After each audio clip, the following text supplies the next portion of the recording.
Awareness Live today on October the 6th, and this beautiful fall weather we're having in Central Texas. I just absolutely love it. Been walking in the mornings and enjoying the nice cool air, although today and yesterday, well actually yesterday we had humidity, today a little bit, but it's going to get cooler every day, so enjoy the weekend coming up. Well, listen, I really thank you for joining me today. Every week it's a challenge when it comes to topics, because I'm not hearing as much as I would like from people who are listening, and I would love to hear some more. And I do a lot of research, so it's not really a big challenge. It's just one of those things that I want to please everybody, and sometimes it's hard because I find more in the subject of birth mothers than I do other topics. But I did find a good topic today. Hopefully it'll help those who have already adopted. But I do want to say before I forget, next week I won't be coming on Thursday. I'll be coming on Wednesday. Got something planned on Thursday and it won't be around, and Friday as well, so we're going to do it Wednesday, okay? So put that on your calendar. So what I wanted to talk about today, I got to put my glasses on, and it may not take a whole 30 minutes, but I wanted to talk about 4 common fears for new adoptive parents. Now, I did say this was going to be an open forum, so if you have a question, please feel free to write it, and I will definitely answer it. I'm looking at some things that are posted on my screen. Apparently this is my 25th broadcast. Wow, woohoo, didn't know that. So I'm looking at some other stuff underneath, but I don't want to repeat what it's saying. It's not anything bad or good or relevant. So anyway, so, as I was saying, I got so easily sidetracked here. If you do have a question that's not related to my subject today, that's fine. I will address it. I will answer it. I have no problem doing that, but I wanted to go ahead and just start with the 4 common fears for new adoptive parents. And this is something that I think people do tend to take home after the baby. They probably feel like, oh my gosh, it may feel like they're just babysitting for a little while when they take the baby home. So I thought it would be a good idea to address the 4 common fears, and this is from an article that was written in adoption.com. Lots of articles here. I do go here, and I go to Adopt America as well, and I've gone to other places too. But I got this actually yesterday, and I thought, okay, this is a good one to talk about. So the first common fear is, what if I can't or I don't bond with my child? I have to say, from my perspective as a parent, having carried a child, and I have 3 wonderful boys now, and I remember when I had my first one, I was really struggling, thinking the same thoughts that I'm sure adoptive parents think about a child that they don't carry for 9 months. I think it's very normal, very common. And then when I had my second one, I was wondering, could I love him as much as my first? And the same with my third. I mean, I think it's a very normal thought, a very normal fear.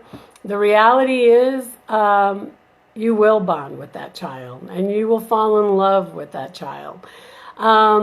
Let's face it, not everyone falls in love very quickly. I mean, you meet your partner, your future husband or wife, it's a progression. You fell in love with them, but it wasn't something, and maybe in some cases you did have that, sparks flying and love at first sight type feeling, but not everybody has that, okay? I'm looking at my glasses, what they're doing to my hair, so, oh, there it is.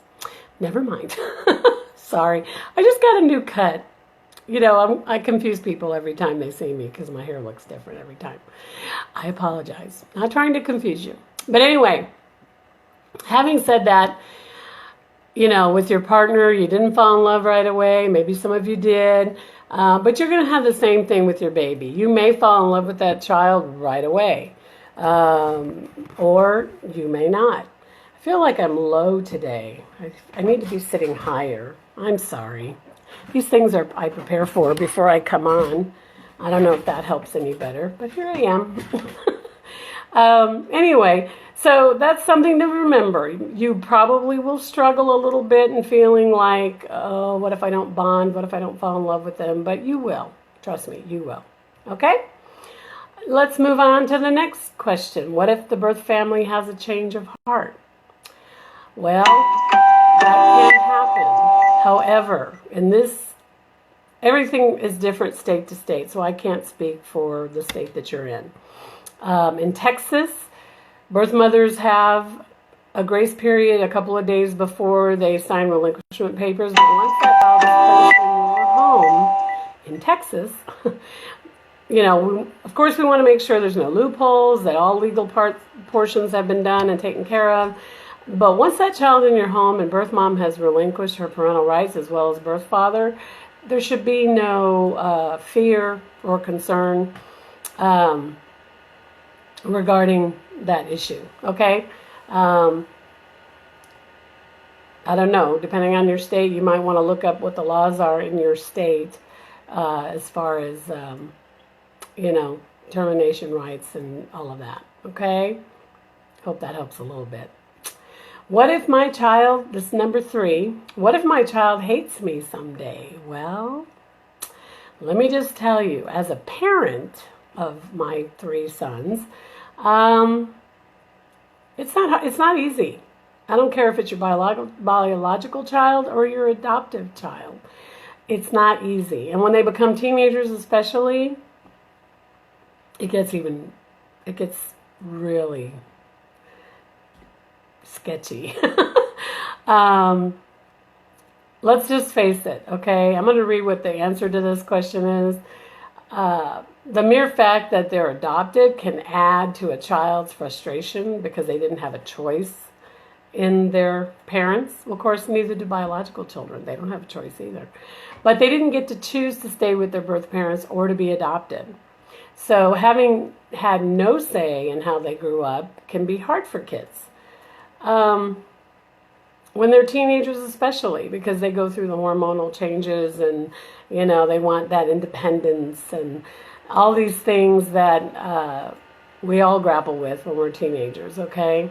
So just think about this for a second. It really is a good thing if they have those moments where they tend to hurt the ones they love because they're looking for themselves, they're trying to find themselves. If they didn't love you, they're going to slide through life, through their 18 years of life, and you're not going to have any kind of indication as to what was going on with them, okay, what was internally going on with them. So, not to take it lightly, but be grateful if your child is maybe lashing out at you a little bit. It's temporary. Love them, just love them. Answer their questions when you can. And if you can. But remember that you are the person in their life who they know will love them no matter how awful they are. So to me, that's unconditional love. So that's what you want to give them, unconditional love. Okay? And the 4th thing, what if my child's birth family wants more openness or distance than we do? Setting boundaries can be hard. A very wise friend once told this writer, her name is Karen White, to sit down with the birth parents and figure out how closed and open you both feel you can be, and then find some middle ground. Okay? Now, when you're going through an agency, the agency can help facilitate this for you. You're not doing it just yourself and the birth family. So rely on their professionalism, rely on their wisdom. But be open and honest with yourself and your child's birth parents as far as what you can handle. If your birth parent's saying, well, I want to see him at every birthday, or I want every other weekend visits. I mean, if those are things you can't handle, be honest with that and try to find a middle ground, okay? Never promise more than what you're willing to give. as it will only lead to heartache and problems with the relationship later on. Okay?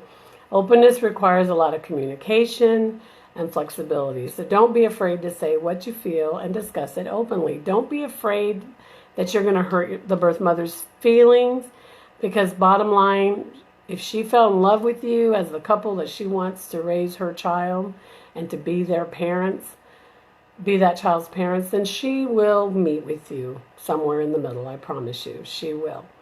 So just don't be afraid. I think that's a big thing for adoptive families, that they're afraid if they say or do the wrong thing that the birth mom's going to go, "Up, that's it. I don't want you as my child's parents." And I'm sure that happens a lot.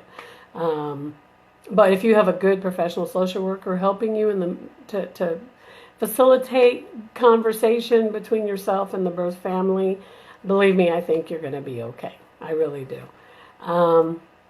So those are the 4 common fears. And honestly, it didn't even take us 30 minutes. So I don't really want to drag this on too long today. I was hoping to get some questions today, but that's okay. Maybe if you have questions later after it goes into the recording, you can definitely write your questions out or your comments in the comment section, and I'm happy to correspond with you. Okay? So I'm sorry if I seem a little not totally with it today. I'm still kind of recuperating from allergies and the loss of my cat. And it's been a rough couple of weeks, but I'm surviving and we're doing good overall, thank God. So thank you so much for joining today, and bless you all, and we'll see you next Wednesday at 12 noon, okay? God bless. Bye-bye.